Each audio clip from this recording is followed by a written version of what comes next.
I hate vanity metrics. Like when people say to me, Dawn, I just need more followers, I need more people on my website, I need more people on my email list. No, you don't. So I look at the 5 critical factors required to scale a business. Number 1 is model. Number 2 is mindset. Number 3 is mapping, like truly understanding the customer journey. Because one of the biggest things I see in business models is not the product or service failing, but the bridge. So they're not building the bridge far enough. They're kind of stopping so far, like piquing your interest, but not actually pushing desire. So then that brings me on to marketing and understanding that if you don't have a solid sales system in your business, like no one ever said to me, I can't convert sales. It's always like, I can't get leads. So for me, building the scaling methodology is part of that model. The last one, money, because nobody wants to know their numbers. I have a spreadsheet called Devil in the Detail. And when I get entrepreneurs, founders, business owners tuned into that, it's like, this is the foundation, the fundamentals that drive the business. It's about saving and selling every day. Hey everyone, welcome to today's episode of Pivot to Profit. I have the amazing Dawn McGruer in person with me, the business growth coach. Dawn, how are you? So good, and I am absolutely loving being in Dallas, beautiful surroundings. So we are actually in Dallas, Texas for an event for female founders, and so I pulled her aside so that she could share her amazing story and wisdom with you guys. So first question, Dawn, what did you want to be when you grew up? What did little Dawn dream of growing up to be? Professional ice skater. Yeah, I did do semi-pro ice skating. Oh. And then I wanted to be an air hostess. And then I wanted to go into art. Okay. And I very nearly did all of them, apart from I was too short to be an air hostess. And then I tripped over and broke a bone in my leg, so I couldn't continue the ice skating. And then I rejected a job at Salvador Dali Museum. And here I am now. I love it. So the dream of being ice skater and then all these other magical things and kind of did them a little bit. So that's beautiful. So tell me, as a kid, what were you taught about money? What did your parents, was money good? Was it bad? Was it a tool? Was it fought over? What do you remember about money? My dad is an entrepreneur and he's always had his own business. One of the biggest things that I felt about money is that it was always available. And even when, I saw my parents go through challenges, there was always a money mindset that we could make more money, we could pivot, we could do different things. And I was kind of taught this whole ethos that money was kind of there and available and you can go and make it. So there was no kind of hierarchy.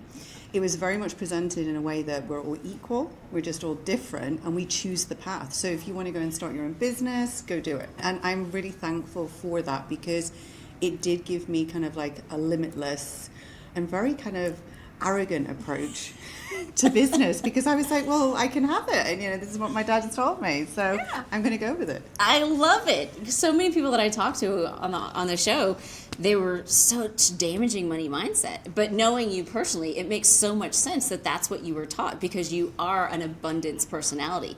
And so it makes total sense because a lot of people that I talk to, money was scarce and they'd have money and then it was gone and then they'd fight about it. And so the fact that that's what you were taught as a young age, You want money, we just go make more money. We didn't always have lots of money. And I think the thing is that family was a big part of it. So money wasn't kind of the thing that made life exciting. Mm-hmm. Money was something that gave us choices.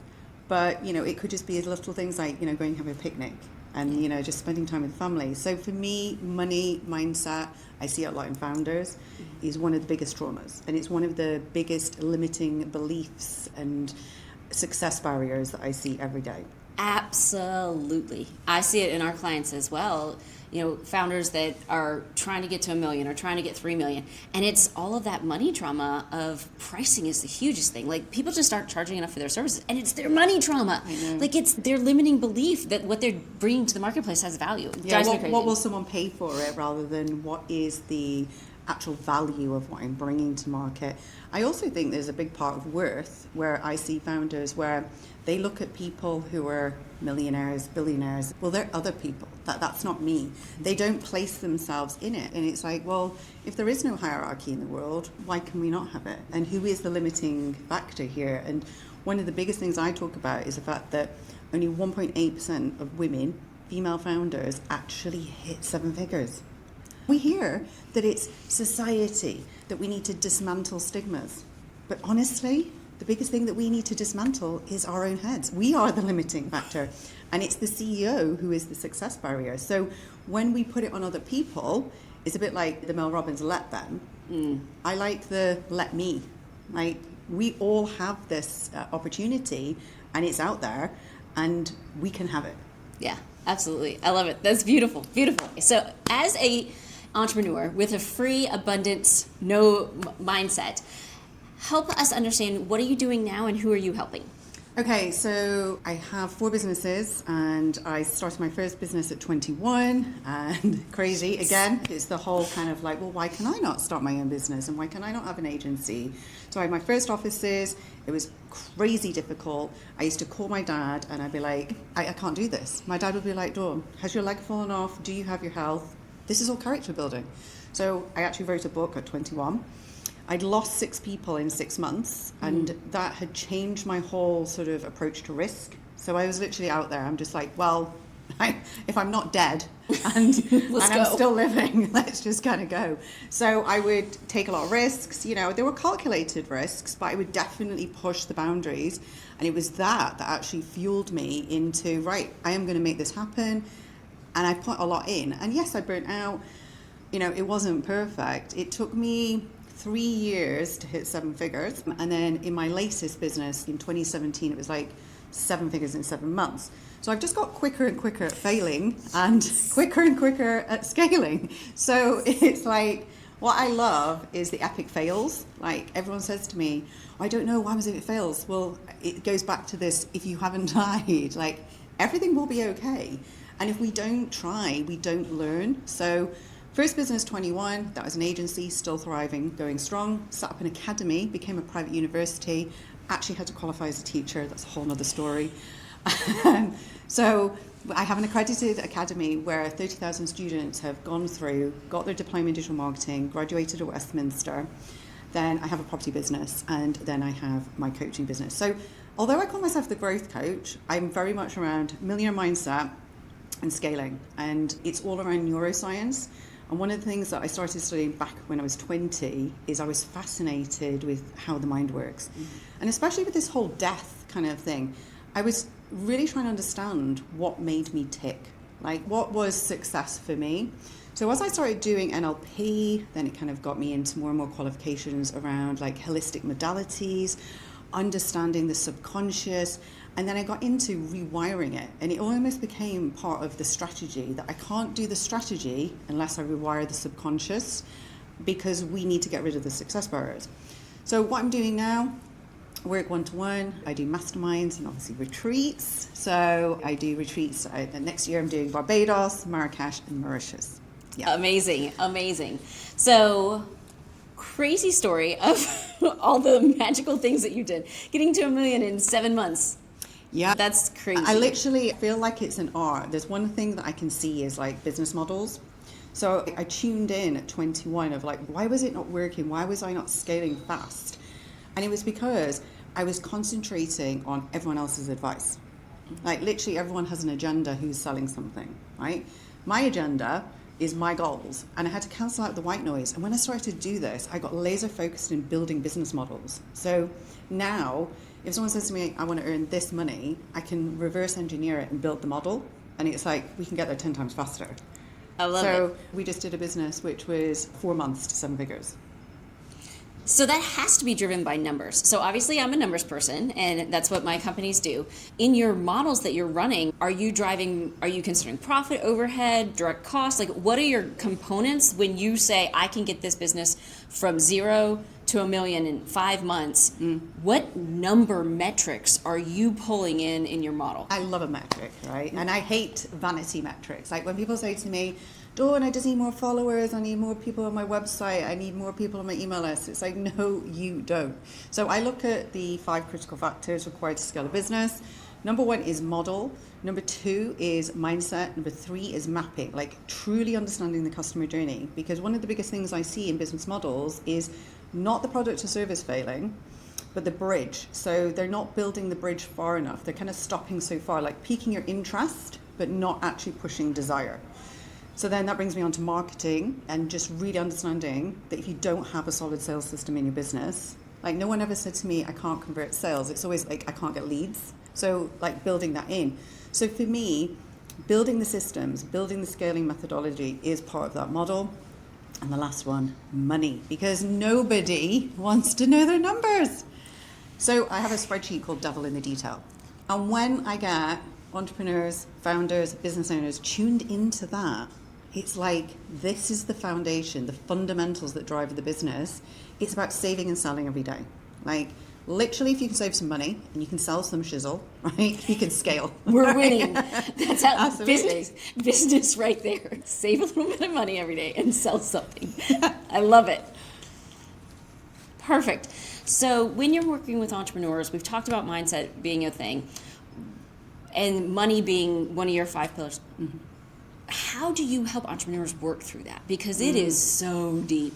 And I find they can't even identify why they believe this way. I've talked to doctors who are running med spas who can't get to the 7 figures because they have limiting beliefs of, oh, well, I just don't want to charge that much. Like, how do you help them rewire those pathways to be like, no, queen, this is the value that you're bringing? Well, literally, you have to be prepared to do what 80% of business owners won't do. And the difference is here is that when you show up differently and you start laser focusing into understanding what it is you want to do, your why, your mission, your vision, your purpose, what happens is I'll ask someone a question and I'll say, well, why are you not there? And they'll go, oh, it's this, it's this, it's this. Actually, no, it's you. So when you drop the ego and you actually just lean into the fact that when something isn't working, like even when your team are not performing, they're mirroring you. You are the leader. Like, we have to take responsibility and accountability. And when we own that, everything starts to change. Second thing is that when I ask someone a question, what their body does and their mouth does are not in alignment, right? So I could instantly tell. So I'll be like, why is it not working? And they're telling themselves false truth, false beliefs. They're selling themselves a story. They're trying to convince themselves into why it's not working, because we don't want to address that we may have failed. But the thing is, when we fail, it's the most marvelous moment, because these are the biggest growth catalysts I've ever had in business. So share some fail that you had. Oh, I have an epic one. Let's go. This is bad. I had spent literally 18 months crafting this beautiful course, and it was like an absolute passion. So I got my team involved. We were like prepping everything. I mean, literally down to spreadsheets, detail, you name it. This launch was going to be mega, and I literally put the biggest target. So I was like, right, we are going to launch this course, and it's going to make $1 million in the launch. Let's go. Let's go. Sounds simple. The day we launched, I had so much attachment to it. I'd put all my focus into it. Biggest problem ever, because I work best in flow, so does most founders. When we have a gazillion things going on and we have no attachment, this is the best time to launch something. So what happens is, goes out, we're waiting, nothing happens. I think we made 35 grand. I laugh about it now. I was dying. I mean, literally, I felt like I couldn't come back from it. Like, this was the biggest resilience builder, because I literally went, oh my goodness, what are we going to do? Went back to the drawing board and dropped the ego. Everything was down to me. The messaging was off. The whole customer mapping in terms of like the touch points, getting the message. We were just creating a little bit of interest. We were not pushing to desire. This course was called Fast Track. It's still my signature Fast Track course. And this is, we're talking 15 years on. So went to market again, pushed it out once we had nailed the messaging, really got into the minds of the people, not the industries, not the niches, not the markets, the people. And it sold, and it made the 7 figures. And it was my first 7-figure course, and I was like so proud. But the biggest message here is, if something fails, learn from it. Don't scrap it. Just understand that there are things that you can do better. So when I started analysing, it was like I could see these clear points of things that just weren't right. And you just got to go again and have resilience in business, because when things fail, you are always moving forward, always moving forward. And this is the exciting opportunity, because to go again, to do 35 grand and then to do $1 million, and we're talking 7 to 14 days apart. Just relaunching. Just redoing it. So 24 hours can make a big difference. And this is what I always say. When people come to me and they're saying, my business is disaster, I've lost this contract. I spoke to someone the other day, they said, I've lost this 2 million contract. And I was like, it will be okay. It will be okay. Everything works its way out. It may feel desperate. You may be crying on the floor. You may just never want to get out of bed, but it will be okay. And this is the thing that you have to hang on to, because as you scale, you get different challenges. Like when you start up, you think, when I get to this point, life's going to be easy. It's not. You just switch things around a little bit. The roller coaster is less. You don't have the feast and famine, but then you might have team problems or scaling issues, or there's things that are outside of your own control that you can't, factor in for. And we just have to embrace it and enjoy the journey as much as we can, because it's not just about getting to a goal. It's about having fun and freedom and really connecting with why we set our business up in the first place. That's the biggest. And learning from mistakes is something that's so vital to success for entrepreneurs, whether it's operation, people, money, those launches that don't make the $1 million. That's where you learn what works, what doesn't. The client that fires you, the contract that's lost, the team member that leaves. Yes, those things all hurt in the moment, but as entrepreneurs, if we stop and reflect and figure out, why did this happen? What can I learn from it? You don't make the same mistake twice. And often we sometimes push at the wrong things. So you've set your heart on something, so you just keep pushing to try and make it work. Sometimes you just have to let go and just let things work out. And it's like, the universe has sent this for a reason. I wasn't meant to take this path. This is my true path. Then it's going to be a better, more fun trajectory, And I think that's sometimes the thing. And there's loads of times where I've been heartbroken that something didn't work. And then the week after, I just don't feel that, because something else presented itself, another opportunity. And we have to be open to that. And what happens is as an entrepreneur, if we don't connect and tell our brain what it is we're actually trying to do, one of the biggest things I get people to do is write their mission and vision. Huge. Because you have to get your reticular activating system to go, okay, these are the things that are important. So now we know what to filter out and what to let in. So then you start to see things are just magically coming into flow, because you've just told your brain and rewired your subconscious to, these are the 3 things that matter, nothing else does. And then life just gets easier, because we're not taking in all the mindless information and all these opportunities. You start to filter better because your brain is working with you, not against you. And it's so much easier to say no to things if you're clear on mission and vision, and if you are clear on where you're taking your business and what's important to you. Because as entrepreneurs, there's so many squirrel ideas, shiny objects that come through. It's like, I could go invest in this, or I could go build that, or you want to do a partnership and we can create a blah, blah, blah. And so it's so easy to have ideas. That's what we do as entrepreneurs. I have 5 business ideas a day. But the hard part is just focusing, are those in alignment with what my goals are, what my mission is, and makes it so much easier to say no. Yeah, totally. I think the thing I see is a lot of entrepreneurs come to me and they're like, I'm just not scaling, but they're trying to work on gazillion things, but there's too many. I love lots of projects at the same time, so I don't have really attachment to things, but they're all strategic and they're all aligning to that mission and vision. So when people feel out of alignment, it's because they've now gone on a journey that doesn't actually get them to achieving their dreams. So if you wanted more time and then you've just taken on 42 new partnerships, it's like, hello. So it's reining it in and understanding that not every idea is a good idea. So I always say, well, look, we have the bricks, which are your foundations, and then we have the extension that we can add on. So let's put those bricks over there. And if we choose to extend, let's have a look at it then. Once we've got unshakable foundations, mindset, money, consistent cash flow, literally feeling that you have a certainty number, a pot of money, cash, that anything could happen and it's not going to break you. That feeling, there is nothing better. So freeing, so freeing. I love it. So Dawn, next year, 2026, you have 3 retreats. That's amazing. What else is on the horizon for you? So I'm writing my 3rd book. Love it. I've got to finish the manuscript in the next 3 days. That's why I'm staying on after this conference. So a little bit of work to do just to zhuzh the final pages. I've written it all. It needs to happen. So the book's coming out. I'm really focusing on my podcast, The Dawn of a New Era. I have a new merchandise brand called Millionaire Mantra that's come out. So we have jewelry, we have mantra cards. We've just sold 600 mantra cards. I mean, again, amazing. I launched the mantra cards. I had no idea we were going to sell 600 of them. So I was like, okay, let's go again. So yeah, there's a lot of things happening. But for me, the most exciting is we've just launched the agency part of the coaching and mentoring, which is the Millionaire scaling systems. So people come to me and they say, Dawn, I need to do this, this, and this. So I literally empower my panel, my team, to work with them either short term and train their team up, or they can have my team forever.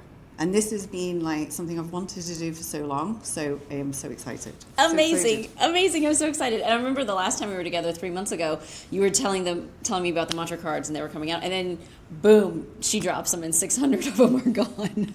Who knew? Global mantra cards. People are pulling my deck, and I'm like, this is amazing. And then the jewelry. So I have designed all of my mantras onto beautiful necklaces. We've got one that actually I'm doing a little partnership with someone who's part of the group, the Millionaire Founders, and it has a diamond in it. And it's a little envelope that opens up, and then you pull out a little letter, and they're all personalized. I love it. This is amazing. Dawn, your wisdom is fantastic. I know lots of people that work with you and benefit so much from your wisdom. Where can people connect with you? Easiest way is go to dawnmcgruer.com. My favorite socials are Instagram and LinkedIn. So at Dawn McGruer, you can find me on there. The good news is that if you can spell my name, there is only me. There is only me. There's only one Dawn McGruer, thankfully, in the world. I love it. This is fantastic. I love you as a human. You are wonderful, doing amazing things, helping people. Hey, look, we appreciate all your wisdom, sharing your profit story with us. Thank you. That is all for today's episode of Pivot to Profit. Thank you.